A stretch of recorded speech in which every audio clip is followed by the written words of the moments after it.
Assalamu alaikum wa rahmatullahi wa barakatuh. Donc, ça fait longtemps que j'avais pas fait de vidéos, que je vous avais pas passé de messages. Et je me suis dit que c'était le moment de vous passer un message. Parce que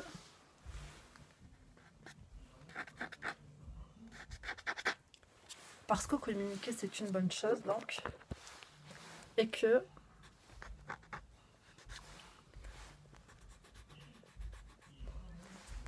que ne pas communiquer peut être un manquement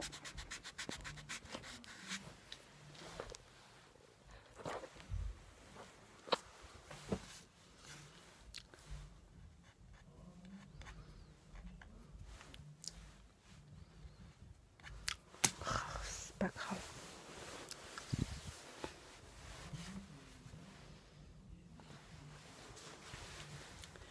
Et que ne pas communiquer peut être un manquement en religion. Ne pas communiquer peut être un manquement en religion et ça peut paraître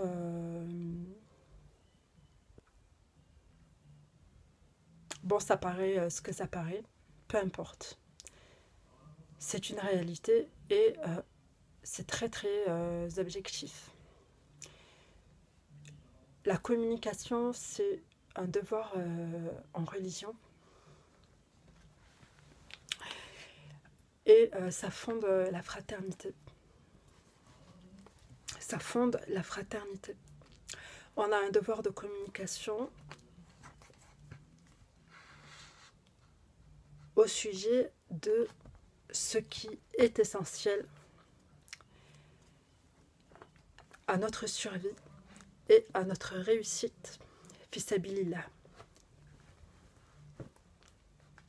Allah subhanahu wa ta'ala nous exhorte à ne pas cacher la science, à ne pas cacher la vérité, à ne pas la mêler au faux,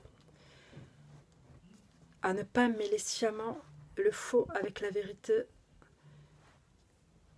comme le font beaucoup de gens et beaucoup d'idéologies, au point que les gens s'égarent en masse du fait de leur inaptitude à reconnaître la vérité. La vérité, il faut la mettre en évidence. Et cette vérité, c'est elle qui valorise les gens et qui valorise leur individualité, qui valorise leur existence et qui valorise aussi leur légitimité à exister,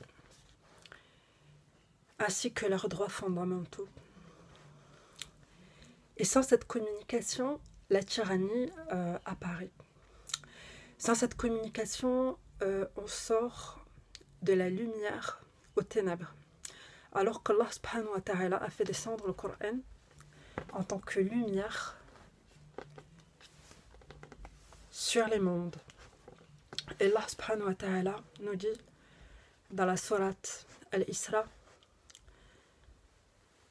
de l'invoquer de la sorte: ô mon Seigneur, fais que j'entre par une entrée de vérité et que je sorte par une sortie de vérité, et accorde-moi une issue émanant de ton secours. Fais que j'entre par une entrée de vérité, que je sorte par une sortie de vérité, et accorde-moi une issue émanant de ton secours. Et dit, donc à la suite de ces versets,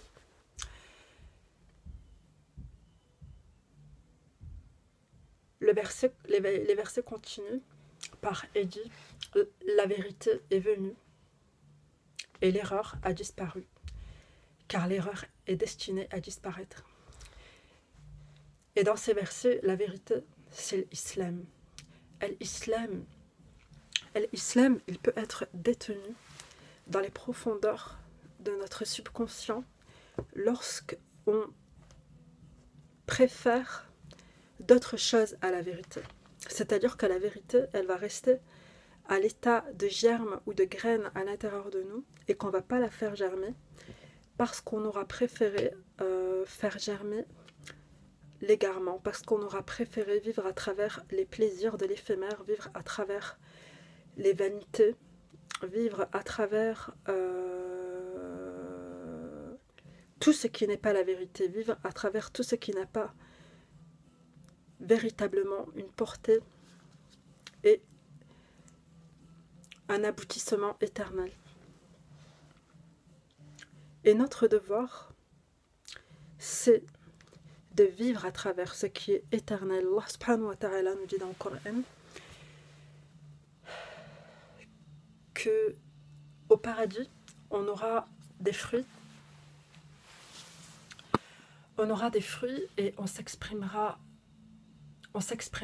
avec surprise en disant que c'est semblable à ce qu'on avait sur terre. Mais en fait, Allah subhanahu wa ta'ala nous dit que c'est semblable seulement dans la forme. Et qu'au paradis, les croyants auront des épouses pures et qu'ils y demeureront éternellement. En plus d'avoir donc des fruits et des mets semblables à ceux que nous avons ici, mais bien meilleurs. Ce qu'on a dans cette vie éphémère, c'est annonciateur de ce qu'on aura dans la vie future.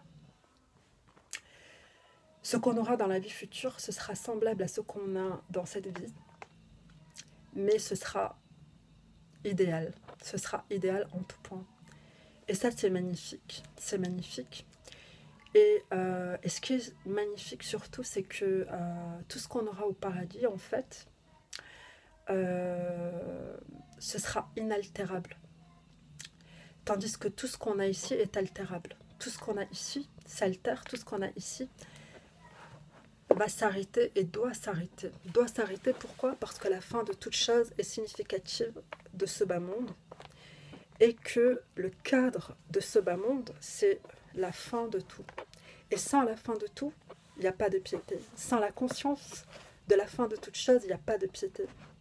Et la piété, elle repose sur la conscience de la fin de toute chose. Parce que c'est à travers cette conscience de la fin de toute chose que l'idéal demeure Allah seul. Allah seul, subhanahu wa ta'ala, al-hayyul qayyum, qui ne meurt pas, qui ne meurt jamais. Et ça, c'est excellent. C'est excellent et c'est merveilleux. Allah subhanahu wa ta'ala ne meurt pas. Il n'a pas de fin. Il n'a pas de commencement.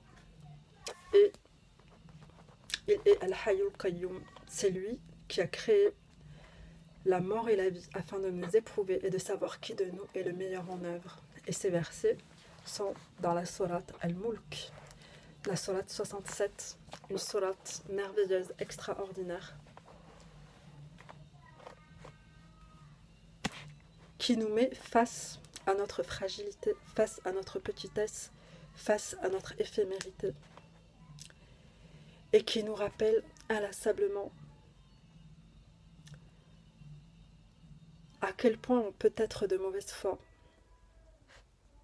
et à quel point Allah subhanahu wa ta'ala est puissant, généreux, indulgent et à quel point il est patient aussi.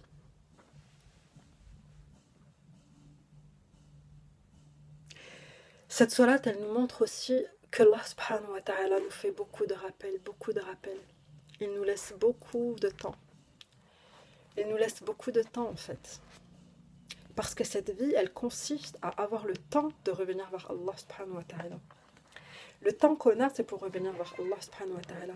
Le temps qu'on a, c'est pour conscientiser